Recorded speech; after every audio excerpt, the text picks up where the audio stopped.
It's a bittersweet privilege to be taking Endeavour on its last flight, delivering the last major piece to the ISS. I was there before they put the wings on it. It was just, so it was almost like it was my baby. That space station assembly mission was perfect from start to finish, and a lot of that was Endeavour. It just, phenomenal vehicle.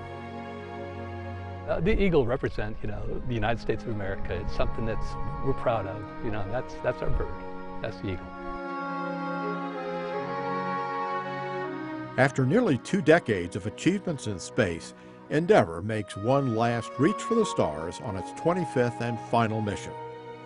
Endeavour is traveling to the International Space Station with 6 veteran space flyers: Commander Mark Kelly, pilot Greg H. Johnson, and mission specialist Mike Fink, Drew Feustel, Greg Chamitoff, and Roberto Vittori from Italy, representing the European Space Agency.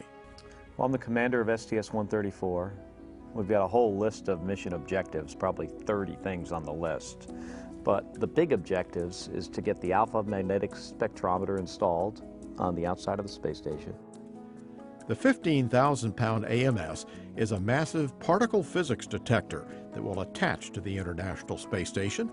Its job, to search through cosmic rays, looking for proof of dark matter and antimatter. In my mind, this is like the Hubble Space Telescope. I mean, it has the same type of potential for revolutionizing our understanding of the universe. They're also delivering critical spare parts to help keep the station up and running for years to come, along with the shuttle's orbiter boom sensor system. Feustel, Fink, and Chamitoff will rotate through 4 spacewalks, the last performed by shuttle crew members for the remainder of the Space Shuttle program. And when Endeavour makes its final touchdown on the runway, it will end a storied flying career for the youngest of NASA's shuttle orbiters. Even Endeavour's beginnings were unique. It was built as a replacement for Space Shuttle Challenger, and named for the first ship commanded by explorer James Cook. At the time of the Challenger accident, astronaut Barbara Morgan was part of the Teacher in Space program, serving as backup to teacher Krista McAuliffe, who launched aboard Challenger on that fateful day in 1986. I think Endeavour in particular, because she was named by school children all over the country, that really shows a carrying on and a moving forward, and how open-ended and never-ending that future can be. Like all shuttle orbiters before it, Endeavour was built by Rockwell in Palmdale, California. That's where astronaut Bruce Melnick's bond with Endeavour began. My first job as an astronaut, even before I was a qualified astronaut, was to represent the astronaut office out in Palmdale, where Endeavour was being built. So I got to see her being built from scratch to finish, got to see the wings put on, and it's amazing. The nation's brand new space shuttle was delivered to Kennedy Space Center on May 7, 1991, exactly 1 year before its maiden flight. It was great to see Endeavour come in. We knew why it was coming, because it was replacing Challenger. So it was going to be the new fleet leader and the new kid on the block. Melnick was on Endeavour's first flight, STS-49. The 7-person crew faced an ambitious 8-day mission to repair the stranded Intelsat 6 satellite.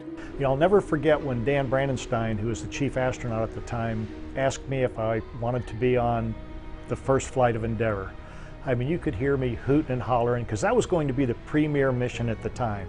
Endeavour made history again during the last shuttle mission of 1993, when 7 astronauts upgraded the Hubble Space Telescope and improved its vision.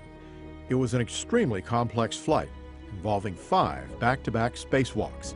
And in the end, all the hard work paid off. The telescope's new second-generation wide-field and planetary camera being back grand images taken with dazzling clarity. And Endeavour helped to carry the load in the construction of the International Space Station, including the very first shuttle flight to the fledgling outpost, STS-88.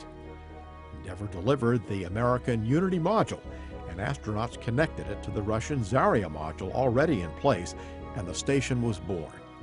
Kennedy Space Center Director Bob Cabana commanded that cornerstone flight. I have to admit, because I got to command Endeavour on that first space station assembly mission, I'm a little partial to Endeavour. Now, less than 3 years later, the nation was stunned by the terrorist attacks of September 11, 2001. On December 5th, all eyes turned to Kennedy Space Center, where Endeavour waited to make the first flight after the tragedy.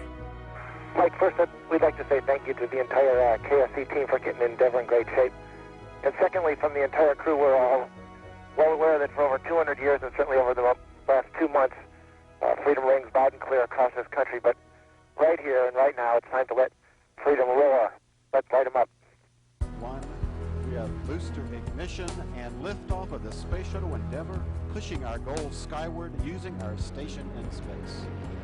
Endeavour lifted the nation's spirits with a spectacular launch at the twilight's last gleaming.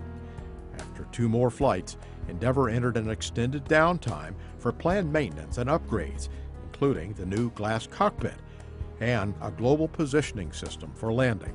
I think the missions you remember the most are the missions that were the toughest to get there, but we met our goals on the way. You know, we powered up in time after coming out of a major power down period and the major upgrades with the glass cockpit. The newly upgraded orbiter returned to service in August 2007 on the STS-118 mission. Morgan flew as a mission specialist and recalls watching an orbital sunrise. So I looked back up the horizon again, and there was a crescent moon. And it literally seemed, even though it's not this easy to do, but it literally seemed all we had to do was yank on the tiller, take a right turn, and sail straight to the moon.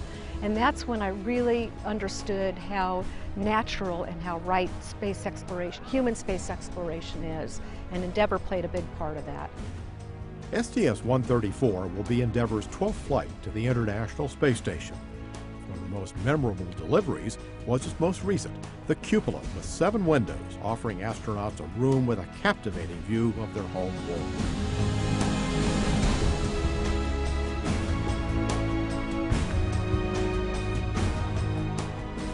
After 30 years, the shuttle program is coming to a close.